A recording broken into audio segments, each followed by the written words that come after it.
It's time to wake up. It's time to wake up. It's time to wake up. It's time to wake up.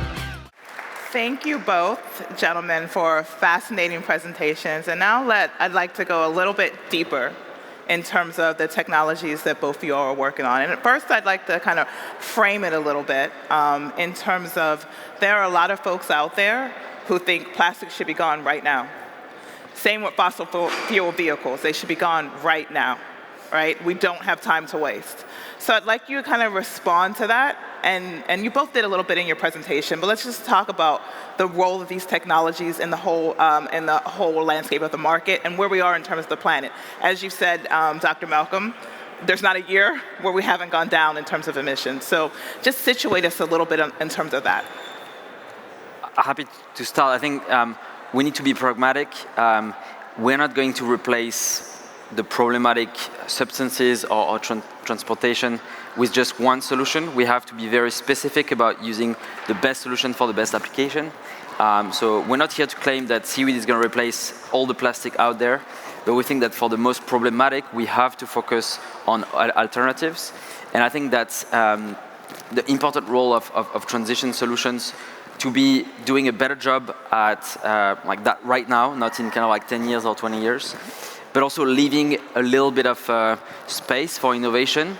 And that comes through honest marketing and communication, not claiming that everything has been achieved with those transition solutions, which is often kind of like a bit the pitfall of those current technologies that we have, so that there is actually some room for the right incentive for innovators to actually push the envelope further.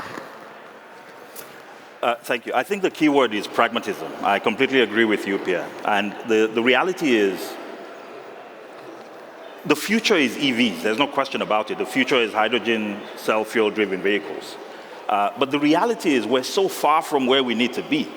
We need to ask ourselves the question, what do we do between now and the 10 to 30 years that it's going to take for these other solutions that we're waiting for to become mainstream? So if you think about the numbers, 1.5 billion passenger cars, only 40 million vehicles today are EV or hybrid plug systems.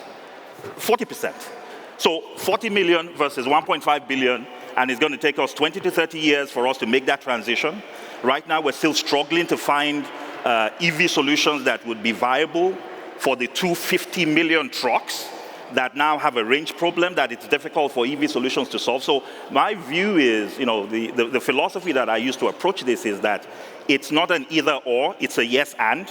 We know where we need to get to. The future has to be a fossil-free future, but what are the solutions and technologies that we need today to enable us come up with practical solutions that will ensure that we're not waiting to do everything 20 years from now, 2030 or 2050, but that we're making significant gains. And I'll repeat it, that I am incredibly just shattered by the fact that we as humanity have not been able to reduce emissions by in any single year in the last 30 years, since we all decided that global warming was an issue and that we needed to do something about it.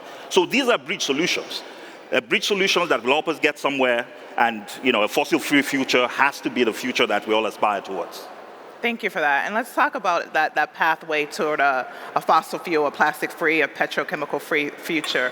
And market, what is happening in the market right now, either enabling both the technologies that you're working on or preventing. Can you just give us kind of an analysis of both Europe and the US in particular, but then let's talk about the global north and global south. Yeah, I think today we're starting to see a lot of kind of like defensive moves from the incumbents, which is actually kind of like really going to stall, I think, a lot of innovation. You look at some of the latest legislations coming from the European Union on packaging waste, on plastic waste. We're again backing recycling and some of the kind of like existing solutions that are for sure need to play a role, but if we just give them all of the support and none of the incentive to the rest of the solutions that need to be deployed, we're actually going to be in the same position 10 years from now with just a little bit more recycling, but way kind of like short of actually having solved this problem. So I think that legislation needs to be forward-thinking, in terms of creating the support for those actual kind of like moonshot long-term solutions, it needs to regulate the solutions that exist today. And I think often we are seeing that it's landing in the hands of people who are not necessarily having all of these points of view, and therefore making very kind of like limited kind of like choices based on who has the biggest lobby and who is able to kind of like be around the table. Actually, in our case, the market is starting to be enabled, but it's been enabled by policy. So for example, in the US where we're based, about a year and a half ago, the IRA, Inflation Reduction Act. the Inflation Reduction Act was enacted, and that act had close to $1 trillion, I think about $800 billion for climate-related investments. And one of the things that the act did is it spurred a lot of investment. So right now, the Department of Energy in the US has actually put out a call, which obviously we've responded to. And what they're looking for are mobile carbon capture solutions. And so we're starting to see movement from two different angles. So one, again, is the market, because right now there are no real solutions for small-scale carbon capture from static systems, small factories. That has always been an obvious market driver. But we're also starting to see policy move in a direction of pragmatic solutions to climate change. Thank you for that. And then I want to, because both of you all are engineers, correct? Yes. Background, yeah. And I want to talk about nature-based solutions versus engineered-based solutions or tech solutions, because I feel like sometimes in different spaces there's a lot of tension between which we should be leading with, which should be working together. So just speak to that just a little bit. Yeah, it's really interesting. I think nature is incredibly like advanced technology. So I think that you can be like really like pro technology solutions that are really trying to mimic what nature has already perfected over kind of like billions of years. There's obviously like another route, which is the synthetic route. Mm-hmm. And I think that we have to embrace all of the options, but we have to do it really thinking of the long-term impact. There needs to be a precaution principle in just what we're creating and how we're releasing those solutions in the world. Like, funny story, actually, plastic was invented in London by a gentleman called Alexander Parks. It's actually in the neighborhood where we're based. And he would have never imagined 150 years ago, ago that his solution would be everywhere on the planet, to the point that, like, from a geologic perspective, people are saying that we're entering the Pleistocene, the era where we'll find plastic as sediments everywhere on the planet of the world. So synthetic solutions have this potential of going very wrong, but they also have the potential of offering us some incredible shortcuts when we're fighting against really big solutions. So it's really important that we're really sinking the time in thinking long term about these things and not just releasing as quick as possible some new technologies. So my fundamental belief, in fact, if you look at the name of our company, it's Optima Bio. And it basically is just how do we optimize nature to find the perfect solutions. So I think, to Pierre, to your point, nature has provided us with a lot of unique examples, great examples of how best to manage the environment and the climate. I'll think about one of the solutions we have. So if we capture carbon, if we capture CO2, what do we do with it? Well, one potential end use is perhaps to take the matrix with the carbon embedded in it and feed that to nature-based systems where you can generate algae, right? Because the algae needs CO2. And so in my view, some of the most efficient solutions out there are those situations where there's a little bit of engineering taking place, but we're leveraging nature as best as we can. So again, it's not an either or. I think as we look forward to finding practical solutions, it has to be a yes and. No, thank you for that. And as we talked about this a little bit more backstage when we were having some of our prep calls, and we think about like what nature can actually do. I think not all of us, some of us have had some science classes, but not all of us are kind of privy to in detail, right? When you talk about like seaweed, or when you talk about like carbon like capture, right? Like what actually happens with those substances when you capture them, and how does nature solve for it, and how are we incorporating that more into like these technologies? I think nature has the benefit of having been running the system for hundreds of millions of years, billions of years. So that's really what we need to kind of like lean on to understand what has worked for everything else to be in balance. Like sustainability is actually kind of like finding that balance. And I think until we really understand that we need to think of restoring the balance in the flow of materials, how it's going to impact all of these ecosystems, we are basically not there. And I think that, again, like when you look at nature, there's not just kind of like balance, there's actually kind of like feedback mechanisms that restore balance. And so that's the beautiful thing about, for example, like you increase carbon dioxide in the atmosphere, that's going to be picked up in the ocean, and then the ocean are going to produce more seaweed because that's the way to bring the levels down. So obviously there's like tipping points, and we don't want to reach kind of like the point of actually going further than this. But if we can learn from this and incorporate this in our systems, we have something that is so virtuous. So for us, actually, nature is something we intend to leverage significantly. So for example, after you've captured the carbon, and the carbon is locked within the matrix material, what do you do with it? You have several options.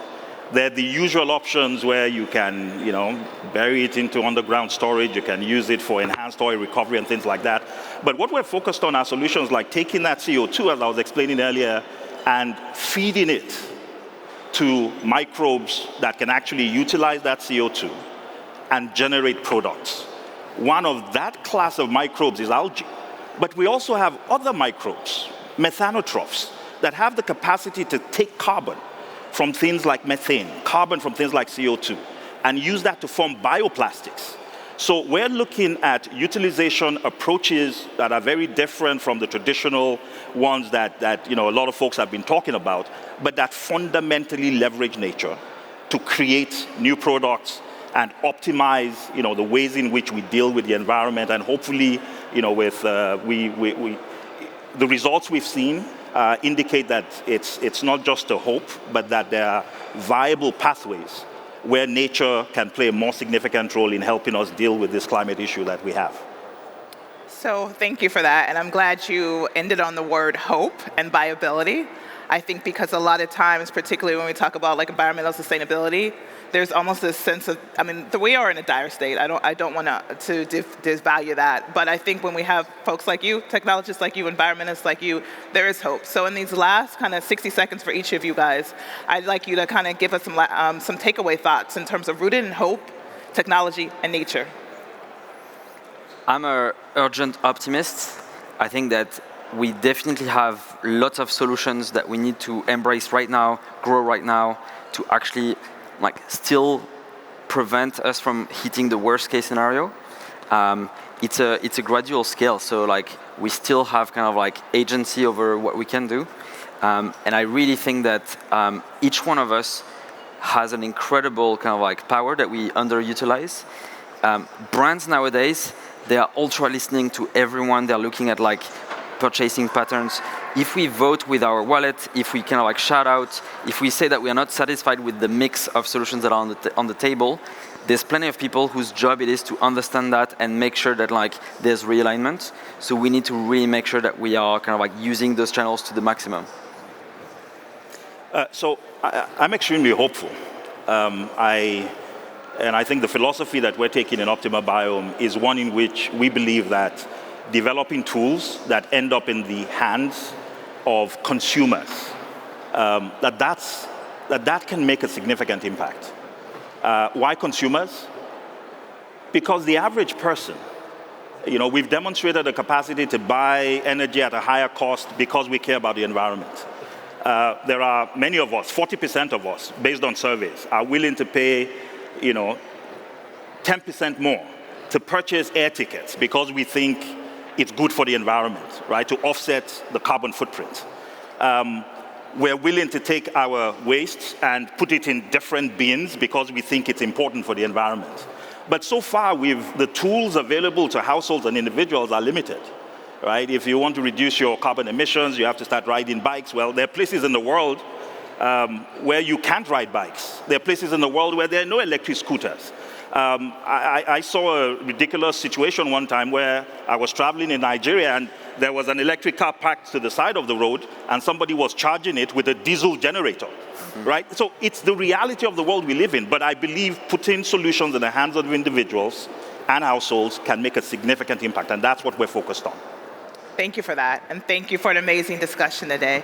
And thank you all for your attention, and I hope you walk away knowing that there's some amazing folks out there doing amazing work. Thank you, gentlemen. Thank you. It's time to wake up.